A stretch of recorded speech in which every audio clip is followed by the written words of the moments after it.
বাংলায় এসআইআর নিয়ে কোন নথি গ্রাহ্য সেই বিষয়ে এলো বিগ ব্রেকিং। চূড়ান্ত হয়ে গেল ভোটার তালিকায় নাম বাদ দিয়ে সিইও জেলাশাসকদের করা বার্তা জ্ঞানেশ কুমারের। কি জানিয়েছেন জ্ঞানেশ কুমার, বিস্তারিত থাকছে ভিডিওতে। ভিডিওটি ভালো লাগলে অবশ্যই লাইক, কমেন্ট, শেয়ার ও চ্যানেলটি সাবস্ক্রাইব করতে ভুলবেন না। বড় খবর, রাজ্যের সিইও জেলাশাসকদের সঙ্গে নির্বাচন কমিশনের ফুল বেঞ্চের ভিডিও কনফারেন্স বৈঠকে করা বার্তা মুখ্য নির্বাচন কমিশনার জ্ঞানেশ কুমারের। সূত্রের খবর, রাজ্যের সব জেলাশাসক তথা ডিস্ট্রিক্ট ইলেকশন অফিসারদের সতর্ক করলেন মুখ্য নির্বাচন কমিশনার জ্ঞানেশ কুমার। বললেন, এসআইআর এর কাজ নিয়ে সতর্ক থাকুন আপনারা। এসআইআর এর কাজ সঠিকভাবে এবং নিখুঁতভাবে করতে হবে আপনাদের। অকারণে অপ্রাসঙ্গিক তথ্য আপলোড করবেন না। অভিযোগ নিষ্পত্তির জন্য নির্দিষ্ট নথির বাইরে অন্য কোনো নথি নেওয়া যাবে না। সেদিক থেকে আপনাদের সতর্ক থাকতে হবে। কোনোভাবেই কোনো অপ্রাসঙ্গিক নথি আপলোড যাতে না হয় সেটা নজর রাখুন। আমাদের ভালো মানের কাজ চাই। যেগুলি ইতিমধ্যেই নিষ্পত্তি হয়ে গেছে সেগুলির আবার যাচাই করুন, যাতে ভোটার তালিকায় অনৈতিকভাবে কোনো নাম ঢুকতে না পারে বা নাম বাদ যাতে না যায়। এদিন সকাল 11টা থেকে শুরু হয় ভার্চুয়াল এই বৈঠক।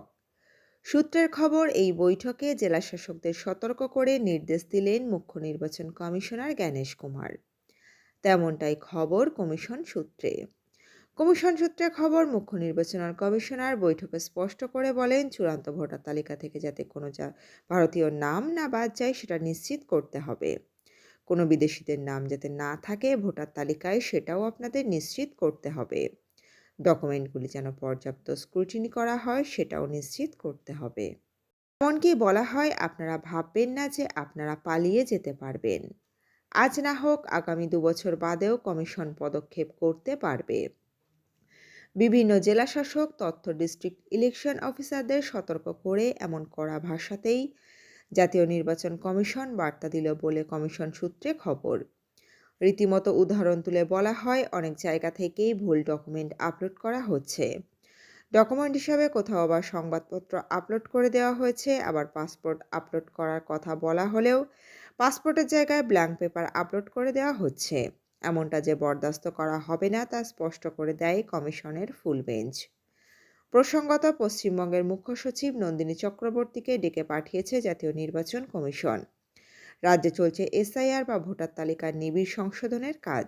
28শে ফেব্রুয়ারি চূড়ান্ত তালিকা প্রকাশ হওয়ার কথা। মঙ্গলবার এসআইআর এর নতুন সূচি প্রকাশ করে একথা জানিয়েছে নির্বাচন কমিশন। এসবের মাঝেই আবার বাংলার মুখ্য সচিব নন্দিনী চক্রবর্তীকে দিল্লিতে তলব নির্বাচন কমিশনের। শুক্রবার বিকাল 3টের মধ্যে রাজধানীতে নির্বাচন কমিশনের দপ্তরে হাজির হতে বলা হয়েছে নন্দিনী চক্রবর্তীকে।